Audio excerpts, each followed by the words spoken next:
Hi good morning my dear Bollywood peoples viewers channels. ஃபேஸ்புக்கில் ஒரு message பார்த்தேன், செமையாக இருந்தது. நமக்கு உங்களை விட்டா வேறு யாரையும் தெரியாதா? அப்படியே அந்த மெசேஜ் என்னை பற்றி மாதிரியே இருக்குதுங்க.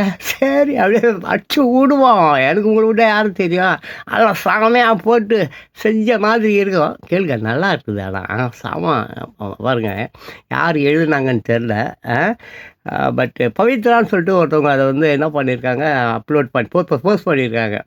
எழுதியவர் யார் என்று தெரியவில்லை, ஆனால் படித்து பாருங்கள், கரைந்து போவீர்கள். வாழை தோட்டத்திற்குள் வந்து முளைத்த காட்டு மரம் நான். வாழை தோட்டத்திற்குள் வந்து முளைத்த காட்டு மரம் நான். எல்லா மரங்களும் ஏதாவது ஒரு கனி கொடுக்க, எதுக்கும் உதவாத முள்ளு மரம் நான். தாயும் நல்லவள், தகப்பனும் நல்லவன், தறிகிட்டு போனது என்னவோ நான். வியூவர்ஸ், போன வீடியோவுடைய தொடர்ச்சி நான் ஒரு 10 வீடியோ கிட்ட வரும். தொடர்ந்து பார்த்தா தான் ஏதாவது ஒரு புரிதல் கிடைக்கும். இல்லாத அப்படின்னு நக்கி அப்படி தள்ளி விடுவீங்களா? அதாவது 5 மில்லியன் வியூஸு அப்படி நக்கி அப்படி தள்ளி விட்டு போயிட்டே இருங்கன்னா சரி, மேட்ருக்கு வருவோம். ஸோ படிப்பு வரவில்லை, படித்தாலும் ஏறவில்லை. என்ன? படிப்பு வரவில்லை, படித்தாலும் ஏறவில்லை. இங்கிலீஷ் டீச்சரின் இடுப்பை பார்க்க 2 மைல் நடந்து பள்ளிக்கு போவேன். பிஞ்சியிலே பழுத்ததே எல்லாம் தலை எழுத்து என்று எட்டி மிதிப்பான் அப்பன். 10 வயதில் திருட்டு, 12 வயதில் பீடி, 13 வயதில் சாராயம், 14 பலான படம், 15 ஒண்டி வீட்டுக்காரி, 18 அடி 20க்குள் எத்தனையோ பெண்களிடம் விளையாட்டு. தொடர்ந்து பாருங்க, ரொம்ப நல்லா இருக்கு, எனக்கு பிடிச்சிருக்கு. செல்லம், இந்த மெசேஜ் அந்த காலத்துலேருந்து இந்த காலம் இருக்கிற வரைக்கும் ஆமாம் எல்லா பயல்களுக்கும் பொருந்தும். என் அப்பனுக்கும் பொருந்தும், என் தாத்தனுக்கும் பொருந்தும், ஏன் எனக்கு ரொம்ப ரொம்ப கரெக்டாக பொருந்தும். அதை படிக்கிறேன், கேளுங்க.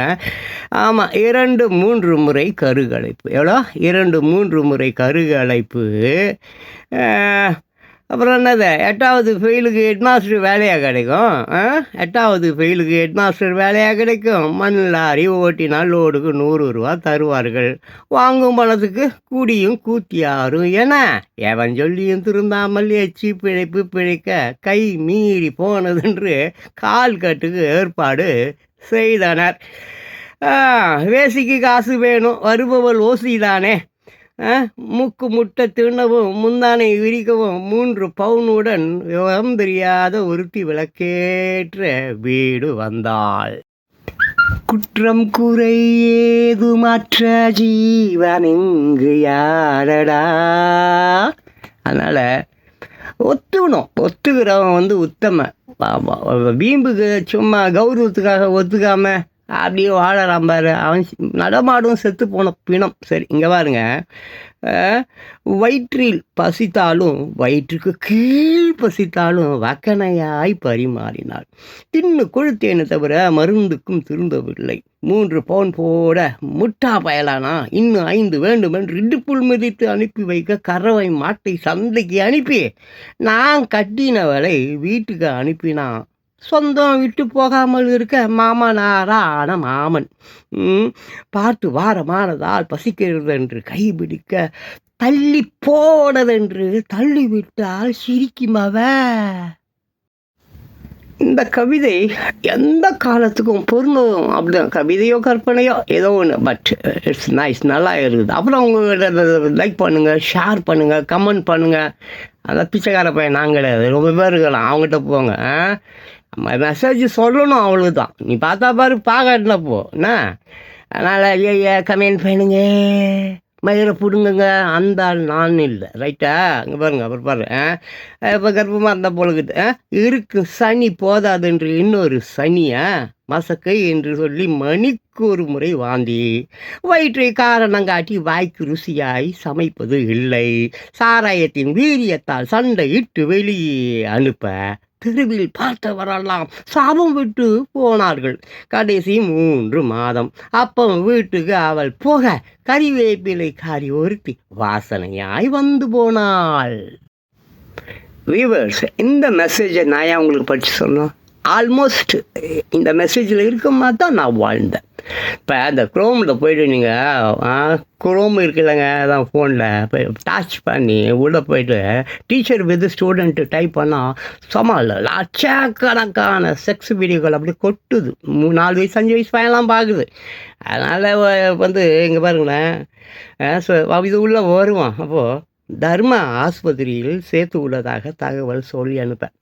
யார் பாப்பா வயிற்று குடுத்தாச்சு போயிடுச்சு, ஆஸ்பத்திரிக்கு போயிடுச்சு. தர்ம ஆஸ்பத்திரியில் சேர்த்து உள்ளதாக தகவல் சொல்லி அனுப்ப 2 நாள் கழித்து கடமைக்கு எட்டி பார்த்தேன். கருகருவன என் நிறத்தில் பொட்ட புள்ள. எவன் கேட்டான் இந்த மூதேவியை?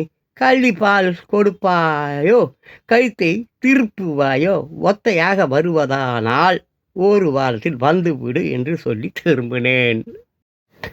வியூவர்ஸ், இது எல்லா வீடியோ பார்த்தா தான் உங்களுக்கு கொஞ்சம் புரியும்.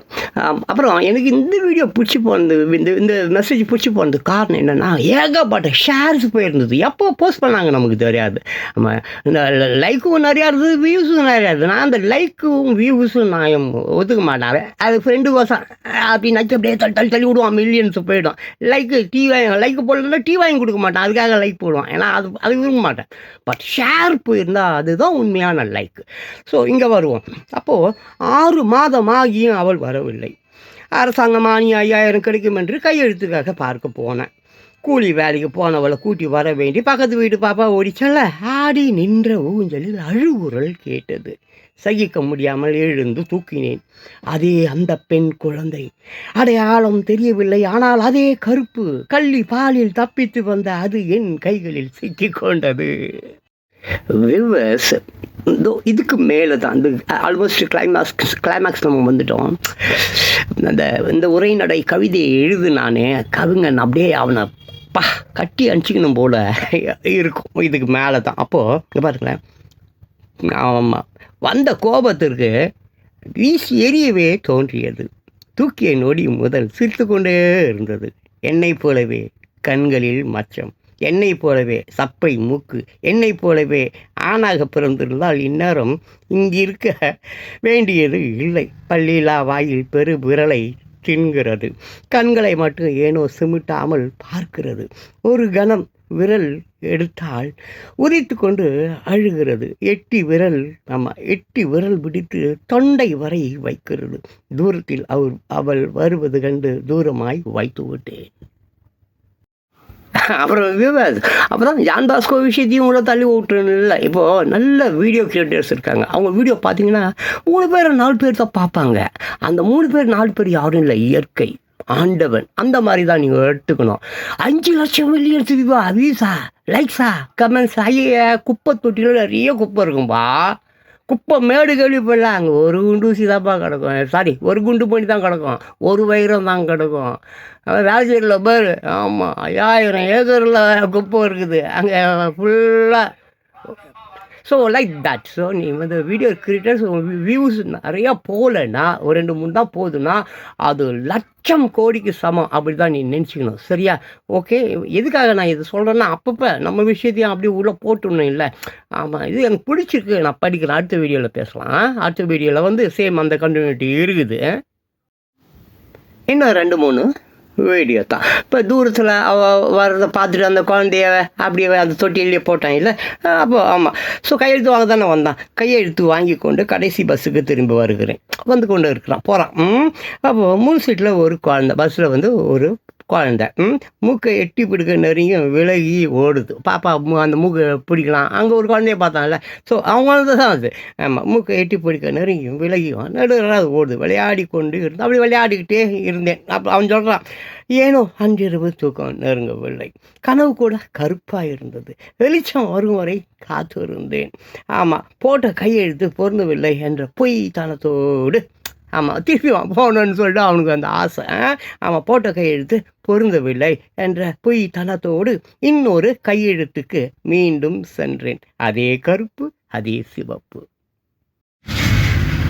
அதே கருப்பு, அதே சிரிப்பு. கண்ணில் மச்சம், அதே அம்மா கண்ணில் மச்சம், சப்பை மூக்கு, பல்லில்லா வாயில். பல்லு அந்த பாப்பாவுக்கு எங்கேயாவது பல்லு இருக்குமா? பல்லு இல்லா வாயில் பெருவிரல் தீங்க. நான் என் வரல அதை வச்சுக்கிறது அந்த மாதிரி.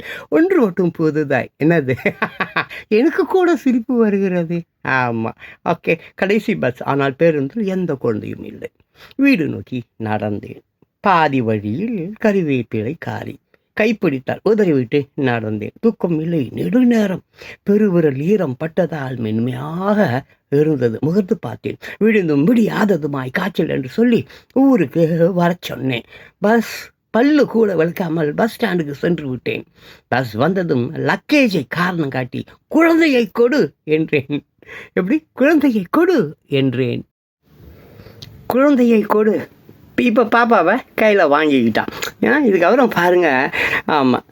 குழந்தையை கொடு என்று பல்லில்லா வாயில் பெருவிரல். அந்த பாப்பாவுடைய பல்லில்லாத வாயிலில் வந்து அவனுடைய பெருவிரல். அப்புறம் இந்த முறை பெருவிரலை தாண்டி இந்த முறை அந்த விரலை தாண்டி எங்கோ சென்று கொண்டு இருந்தது. தினமும் என் மீது படுத்துக்கொண்டு பொக்கை வாயில் கடிப்பாள். தினமும் என் மீது படுத்துக்கொண்டு பொக்கை வாயில் கடிப்பாள். அழுக்கிலிருந்து அவளை காப்பாற்ற. நான் அழுக்கு இல்லையா? பயங்கர அழுக்கு தானே. அதுலேருந்து என்னை பாப்பாவை காப்பாற்றுறதுக்காக நான் ஒரு நாளுக்கு 4-5 முறை குளிப்பேன். பான்புராக் வாசனைக்கு மூக்கை சொருதா. பான்புராக் போடுவேன்ல, மூக்கு பாப்பா சொரியும் தானே. உடனே ஆமாம், பான்புராக் வாசனைக்கு மூக்கை சொரிவாள். விட்டேன்.